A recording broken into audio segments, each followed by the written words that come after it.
শহীদ president Ziaur রহমানের মৃত্যুবার্ষিকী, সেই উপলক্ষে আজকে আমাদের মিলাদ মাহফিল হয়েছে।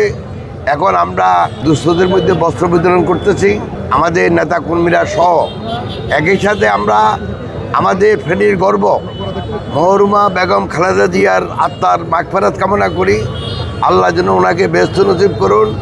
একই সাথে ওনাদের ছোট ছেলে আরাফাত রহমান কোকুর আত্মার মাগফিরাত কামনা করি এবং ওনাদের সুযোগ্য সন্তান জনাব তারেক রহমান সাহেব এখন বাংলাদেশের মাননীয় প্রধানমন্ত্রী। প্রথমেই আমি বাংলাদেশের জনগণের কাছে কৃতজ্ঞতা প্রকাশ করি আমাদের দলকে ক্ষমতায় আসার জন্য, দেশের দায়িত্ব নেওয়ার জন্য যেই ভোট দিয়েছেন সেজন্য জনগণের প্রতি আমি শুভেচ্ছা দেই।